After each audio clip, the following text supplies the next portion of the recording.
Hello, everyone. My name is McKenzie Kane with the National Sports Media Association, joined by the 2023 Nebraska Sportswriter of the Year, Tom Shatel. Mr. Shatel, thank you for speaking with me today. Absolutely. Thanks for having me. Now, if you wouldn't mind just starting off with a brief introduction about what you're currently doing in the world of sports reporting. Yeah, well, it's my 44th year. I graduated from Missouri J School in 1980, and I'm a sports columnist at the Omaha World-Herald. Have been for since 1991. I've not a math major, but I think that's about 33 years. So this is kind of I don't want to say slow time of year, but with college sports, with the transfer portal and NIL and now revenue sharing happening, and the world is blowing up, and it's never a dull moment. But this is sort of my slow time. Did I hear correctly? You were a math major? What was the? No, I'm not a math major. I was just joking. I Okay, tried to add the years up. Um, gotcha. all my daughters are into math. That's not me. I was about to say, where'd the jump come from into journalism? Exactly. No, exactly. Never good math. Well, I guess on that topic, what was that moment you realized journalism was the field you wanted to go into? Yeah, that's a good point. I don't know. I've known since I was 13 years old that I wanted to be a sports writer, and um, a couple of things happened. I love sports. I grew up in a house where my dad and I did a lot of sports, and but I got to a point in high school where I was too slow, and I couldn't jump. I couldn't do this and that, and but I love to write. I've always loved to write, and so I kind of put the two together. And the guy who helped me do that was a guy named Oscar Madison. There might be people in your audience who don't know who that is. There's a famous Broadway play called The Odd Couple. Neil Simon wrote it about a New York sports writer and his friend who's a freelance photographer, and one's a neatnik and one's a slob. The sports writer was a slob. I watched, there was a TV show with it. Jack Klugman was Oscar Madison. I used to watch that. That guy's a lot of fun. He wears a baseball hat. He drinks beer. He he eats sandwiches while he's typing. And he's a fun guy. He's funny. Yeah, I could do that. That's kind of literally how I got involved. And then probably from my sophomore in high school year, I started going after freelance jobs in Kansas City, where I'm from. Suburban papers. First one I had was at the Jackson County Advocate, which was a weekly. I got paid 25 cents an inch, which is why I still overwrite. So I haven't broken that habit yet. But yeah, ever since early, I've always known what I wanted to do, and eventually I said, well, I want to be a columnist. Those are kind of the guys who have the best jobs that can kind of write whatever they want to, and really use a little bit of license on how much they write and the way they write. So that's how it started. And clearly it's paid off. This is actually your fifth award with the National Sports Media Association. So can you just tell me what this accomplishment means to you to be recognized for a fifth year? Yeah, it's great, especially at this point in my career. I'm not done, but a lot of my peers have started to retire. I'm 65, and to be recognized by your peers, by the people in the Nebraska media, is just such an honor. It's just I know everybody, and I've been around, and I don't expect to just still win these things. Um, but it means maybe I've still got something. I've got something to say. I've got something to write, and it's still worth reading. Maybe. So it's just an honor to be recognized, because there's a lot of people out there now. There's a lot of more media outlets. It used to just be newspapers. Mhm. Now there's countless new forms of this thing we call journalism that's popping up.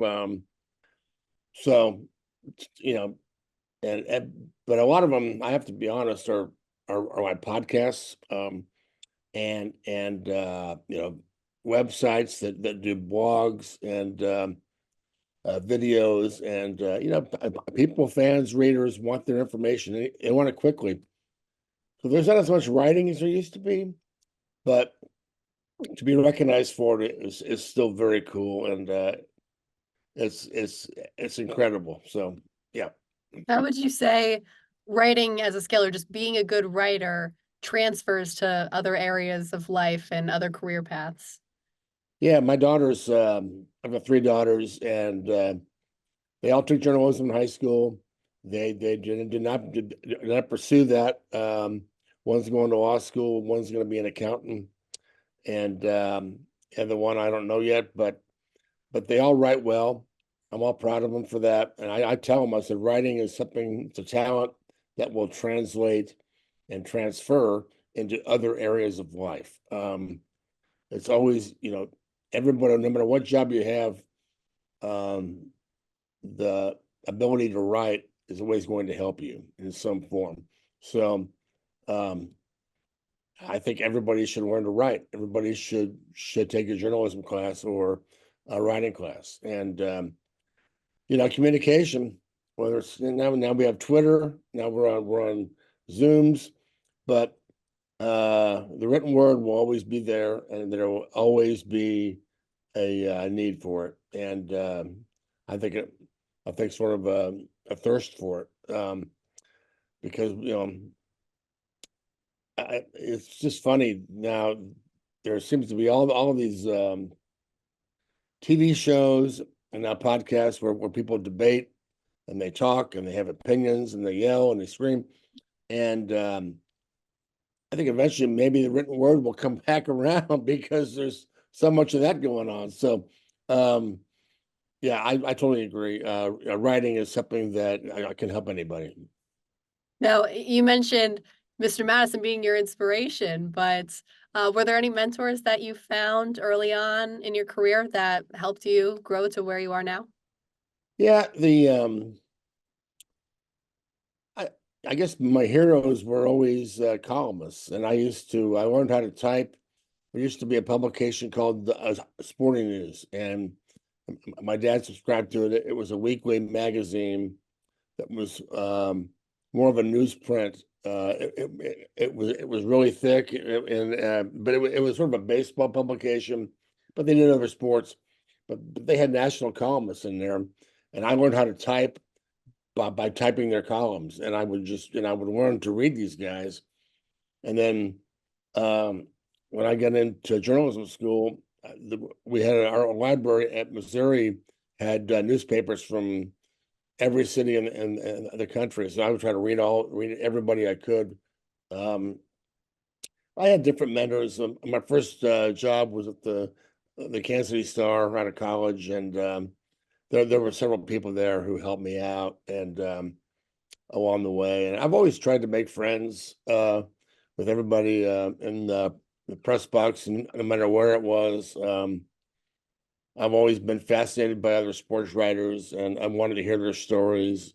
And one of my favorite time, I was a sports intern at the Cincinnati Enquirer in 1979, summer of '79, and I got a season pass to go to the Reds games, and so I love to go to the Reds games, maybe have dinner, see who's in the press box from the cities.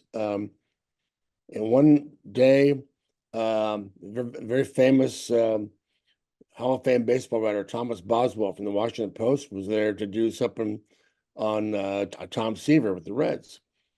And I knew him. I said, "Oh boy, I've never been shy, but this was a big one for me." So I went up to him and introduced myself and sat down at this table. He was having dinner, and I just wanted to meet you. And he was great. We talked, and he told me a story about how he got into writing. And he'd been in the Navy. He was always good in English and in college, and he wanted to write. And when he got out of the Navy, so he went to the Washington Post and applied for a job. And I just love those kind of stories. So Yeah, I don't know. I didn't really have a mentor who helped me come up. I was going to learn. I was going to find my own way, but I always asked people in the press box, different writers, their stories. If they had advice from certain things. I became a columnist in 1991. There were different columnists. I would pull aside, you know, what do you do here? How do you do this? Uh, so on and so forth. So that's kind of what I've always done. Well, I guess with that, what would you say is the most valuable piece of advice that you've ever received?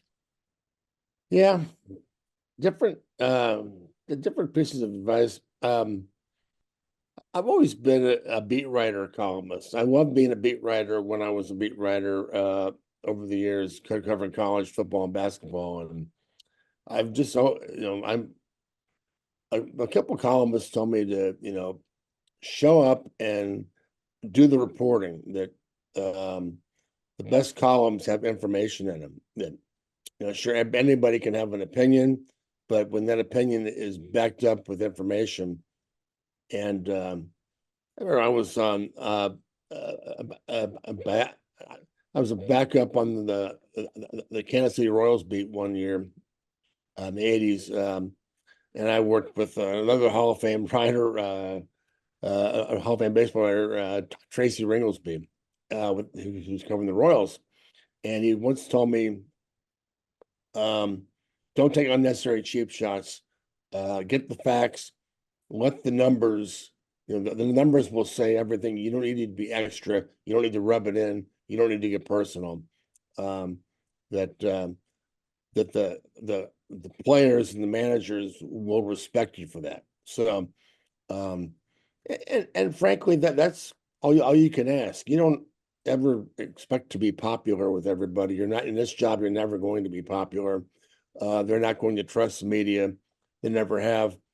But you can earn their respect by being fair and accurate. And man, I don't care how many podcasts we do and all these things that are coming up and the world's changing every day. But fairness and accuracy and storytelling will never go out of style. What would you say was your favorite story or piece of reporting that you've covered throughout the course of your career? Oh boy. That's a good question. Because there's so many of them, aren't there? Yeah, there have been. I always like I always tell about the story of a Christmas day. I worked at the Dallas Morning News in 1990, 1991. I was the backup on the Dallas Cowboys beat. And a Christmas day, 90, I was I'm basically all by myself. Our beat writer, Rick Goslin, went home to spend the holidays. I was single in Dallas. I didn't really have any family there. I said, "Yeah, go see your family and hang out with them. I'll take care of it." Well, a couple of days before, it was the last week of the season. A couple of days before, um, the Cowboys had played at the Eagles, and the young quarterback Troy Aikman got hurt, and they were trying to make the playoffs. They had to win the next week at Atlanta to make the playoffs. So here Aikman's out. So his backup was a veteran backup named Babe Laufenberg. And so, but the Cowboys sent everybody, this is Tuesday and it was Christmas. They sent everybody home for the holiday, but I figured, well, they're going to come back that night. So I went to the Cowboys complex all by myself on Christmas Day, and the Valley Ranch complex. I was in there all by myself. It was lonely and dark. The locker room was empty. I remember walking around the hallways, just waiting to see. Okay, I think Babe Laufenberg is going to come back. I think I just had a hunch he'll come back and watch film, and he'll be here early. So I'm going to be here in case he's here. And I waited from like noon until 7 o'clock at night. I'm all by myself. There's no internet, right? There's no cell phones. I can't go on a computer to, do all this stuff. I think I read a book. I think I just hung out. And so about 7 o'clock, I called the office and said, I don't think he's coming. I'm going to take off. And they said, yeah, get out of there. Go enjoy the rest of the holiday if you can.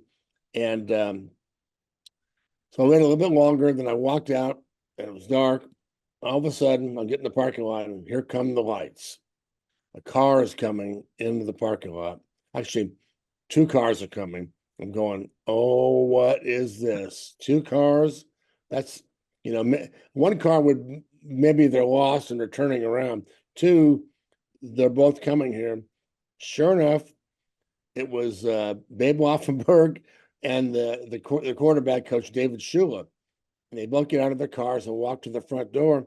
And I come running up and they both yell at me, God, tell me you scared the hell out of us. What are you doing? It's Christmas night.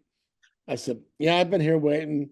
I thought Babe might come. I just wanted to see if I could talk to him.